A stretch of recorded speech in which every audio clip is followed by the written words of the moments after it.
ఇప్పుడు మనం speed, distance and time మీద ఇంకో క్వశ్చన్ చూద్దాం. A person covers a distance in 40 minutes if he runs at a speed 45 km/h on an average. అంటే average speed ఎంత అంటే 45 కిలోమీటర్స్ అంట. ఆ స్పీడ్ తోటి రన్ చేస్తే ఒక పర్సన్ అనేవాడు 40 minutes పట్టిందంట ఒక డిస్టెన్స్ని కవర్ చేయడానికి. సో నాకు ఒక పర్సన్ అనేవాడు ఇట్లా ఉన్నాడు అనుకుందాం.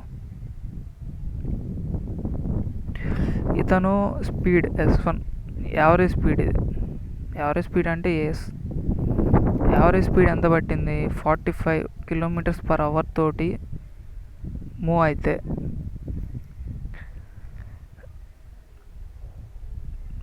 డిస్టెన్స్ D అనుకుందాం. ఈ D అనే డిస్టెన్స్ని కవర్ చేయడానికి పట్టిన టైం ఎంత అంటే 40 minutes అంట.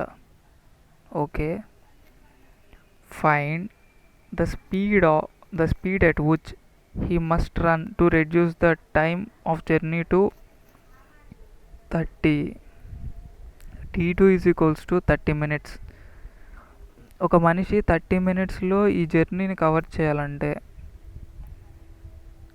స్పీడ్ ఎంత అయింది, యావరేజ్ స్పీడ్ ఎంత అయింది అని అడుగుతున్నారు.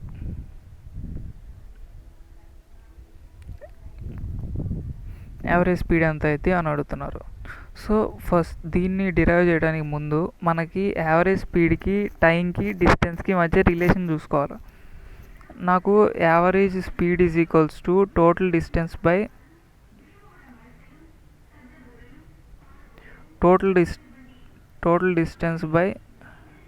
Total time. సో నాకు ఎప్పుడు చూసిన టోటల్ డిస్టెన్స్ అనేది కాన్స్టెంట్ ఉంది. ఇక్కడ టోటల్ డిస్టెన్స్ ఏమైంది? Average speed into total time. So distance అనేది కాన్స్టెంట్ అంటే నాకు ఇక్కడ డిస్టెన్స్ ఏమైనా చేంజ్ అవుతుందా? చేంజ్ కావట్లేదు. అదే డిస్టెన్స్ కాకపోతే నేను టైం రెడ్యూస్ చేయాలనుకుంటున్నా. సో టోటల్ డిస్టెన్స్ అనేది కాన్స్టెంట్ అవుతుంది. ఇది కాన్స్టెంట్ అయిందంటే average speed into average total time కూడా కాన్స్టెంటే అవుతుంది కదా. So average speed into average total time కూడా కాన్స్టెంట్ అయినప్పుడు average speed of time 1 into T1 is equals to average speed 2 into T2. మనం ఏం కనుక్కోవాలా? AS2 కనుక్కోవాలి.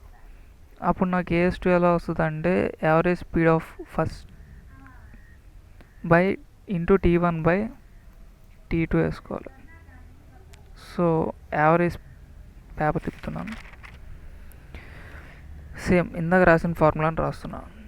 నాకు యావరేజ్ స్పీడ్ ఏమొస్తుందంటే average speed in second time is equals to average speed at first time into time taken in the first time by time taken in the second time. నాకు average speed first time ఎంత వచ్చిందంటే 45 km/h అని వచ్చింది. Into time ఎంత పట్టింది? First time 40 minutes పట్టింది. 40 minutes ఇది 45 km/h ఇది బై. అండ్ ఇప్పుడు T2 ఎంత?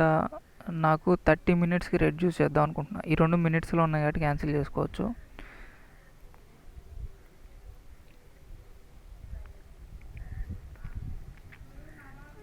ఈ హవర్లో కూడా మినిట్స్లోకి చేంజ్ చేద్దాం. ఇప్పుడు 45 ఇంటూ 5/18 సారీ దేనికి అన్నిటిని హవర్లోకి కన్వర్ట్ చేస్తే సరిపోద్ది కదా. AS2 is equals to AS1 into కింద రాద్దాం. AS2 is equals to AS1 into T1 by T2. So average speed first time average speed ఎంత అయిందంటే 45 km/h అయింది. ఇంటూ టైం T1 ఎంత? 40 minutes బై 30 minutes. ఇక్కడ ఈ మినిట్స్ని అవర్లో కన్వర్ట్ చేయాలంటే బై 60 వేసుకోవాలి. ఇక్కడ కూడా బై 60 వేసుకోవాలి. ఇది అయితే ఎట్లా పైన కింద ఉంది కాబట్టి క్యాన్సిల్ అయిపోతుంది అనుకోండి. ఈ జీరో క్యాన్సిల్ అయిపోతుంది. 3 1 3 3 1 3 3 5 15. సో 15 3 45 15 4 ఎంత? 60 కిలోమీటర్స్ వస్తుంది. Kilometres per hour. Average speed taken in the second time ఎంత వచ్చిందంటే నాకు 60 కిలోమీటర్స్ పర్ అవర్ వచ్చేసింది. ఇలా మనం ఈ సమ్స్ని క్యాలిక్యులేట్ చేయాలి. ఒకవేళ మనకి రిలేషన్ తెలియకపోతే మనం జనరల్ ఫార్ములా రాసుకుంటాము. ఆ ఫార్ములా నుంచి ఏది కాన్స్టెంట్ ఉంటుందో దాన్ని బేస్ చేసుకొని మిగతా టర్మ్ అంతా కూడా కాన్స్టెంట్లా తీసుకొని ఇలా రిలేషన్ అనేది డెవలప్ చేసుకుంటాం. వన్స్ ఆ రిలేషన్ డెవలప్ అయ్యాక అందులో డైరెక్ట్ వాల్యూస్ పెట్టేసుకుంటే మనకి కావాల్సిన వాల్యూ ఫైండ్ అవుట్ చేయొచ్చు. ఇందులో క్వశ్చన్ ఏంటంటే, ఒకసారి రివైజ్ చేస్తాను. ఒక పర్సన్ డిస్టెన్స్ అనేది ట్రావెల్ చేయడానికి average speed 45 kilometres per hour తోటి మూవ్ అయితే అతనికి 40 మినిట్స్ పట్టిందంట. అయితే అతను 30 మినిట్స్లో కవర్ చేయాలంటే ఆ అనే డిస్టెన్స్ ఎంత యావరేజ్ స్పీడ్ అయితే సరిపోతుంది అనేది క్వశ్చన్. దానికోసం నేను యావరేజ్ స్పీడ్కి, టోటల్ డిస్టెన్స్కి, టోటల్ టైంకి రిలేషన్ చూశాను. Average speed is equals to total distance by total time. Total distance అనేది నాకు ఇక్కడ కాన్స్టెంటే కదా, సో అదొక్కటే ఒకవైపు ఉంచి మిగతా ఇంకో వైపు తీసుకెళ్తాను. So average speed into total distance is equals to average speed into total time అయిపోతుంది. నాకు టోటల్ డిస్టెన్స్ అనేది కాన్స్టెంట్, అంటే ఈజ్ ఈక్వల్ టు అవతలది కాన్స్టెంట్ అంటే అవతలది కూడా కాన్స్టెంటే కదా. So average speed in total time కూడా కాన్స్టెంటే. Average speed at first time into time taken at first time is equals to average speed in second time, అంటే 30 మినిట్స్ అప్పుడు, into time taken at second time. So దాని నుంచి average speed of second time ఏమైందంటే average speed of first time into T1 by ఈ ప్రోడక్ట్లోది ఇటు వెళ్తే ఏమైంది, బైలోకి వెళ్తుంది. So by T2. అక్కడ డైరెక్ట్ వాల్యూ సబ్స్టిట్యూట్ చేస్తాను, నాకు అప్పుడు 60 కిలోమీటర్స్ పర్ అవర్ వచ్చేసింది. ఇలా సాల్వ్ చేయాలి.